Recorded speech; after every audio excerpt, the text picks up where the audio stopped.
रूप भयंकर हो सकता है, एक तीसरी आंख के साथ जो किसी भी चीज को राख में बदल सकती है, और एक त्रिशूल जो इमेंस पावर दर्शाता है। यह पिक्चर हालांकि सच है, एक बहुत बड़ी कहानी का सिर्फ एक हिस्सा है। डिस्ट्रक्शन की इस इमेज से डरना आसान है, लेकिन अगर हम करीब से देखें सांपों और राख से परे, तो हमें एक अलग तरह के भगवान मिलते हैं। हमें एक ऐसे बीइंग मिलते हैं जो इनक्रेडिबली सिंपल, इनोसेंट और बाउंडलेस कंपैशन से भरे हुए हैं। उन्हें अक्सर भोलेनाथ कहा जाता है, इनोसेंट वन, क्योंकि उनका दिल शुद्ध है और वे बिना सोचे समझे देते हैं। यही सिंप्लिसिटी शिव को इतना यूनिक और अप्रोचेबल बनाती है। वे गोल्डन पैलेस में नहीं रहते और न ही खुद को रिचेस से घेरते हैं। इसके बजाय वे कैलाश पर्वत की ठंडी स्टार्क पीक्स पर रहते हैं, एक ऐसी जगह जो सभी के लिए खुली है।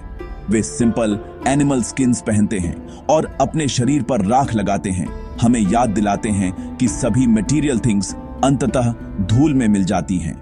उनके फॉलोअर्स सिर्फ देवता और राजा नहीं हैं, उनमें भूत, गॉब्लिन्स, जानवर और सभी वॉक्स ऑफ लाइफ के लोग शामिल हैं। यह हमें दिखाता है कि शिव की नजर में हर कोई इक्वल है। वे किसी को भी उनके अपीयरेंस, उनके वेल्थ या उनके सोशल स्टैंडिंग के आधार पर जज नहीं करते। वे आउटकास्ट, फॉरगॉटन और मार्जिनलाइज्ड के भगवान हैं, जो उन सभी को शेल्टर प्रदान करते हैं जो इसे चाहते हैं।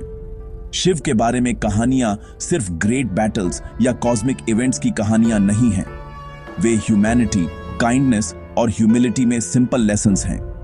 वे हमें सिखाते हैं कि ट्रू स्ट्रेंथ पावर या एग्रेशन से नहीं आती, बल्कि एक ऐसे दिल से आती है जो ओपन और एक्सेप्टिंग है। वे एक ऐसे भगवान हैं जो खुशी में नाचते हैं और दुख में रोते हैं, हमारी तरह ही इमोशंस की पूरी रेंज का अनुभव करते हैं। यह उन्हें रिलेटेबल बनाता है।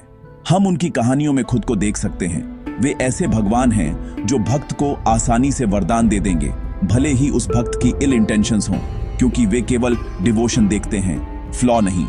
यह इनोसेंस कभी कभी उन्हें मुश्किल में डाल देती है, लेकिन यह उनकी सबसे प्रोफाउंड क्वालिटी को भी दर्शाती है, उनका बाउंडलेस अनकंडीशनल लव। शिव को समझना मतलब फियरसम डिस्ट्रॉयर से परे देखना और भीतर जेंटल कंपैशनेट सोल को खोजना है।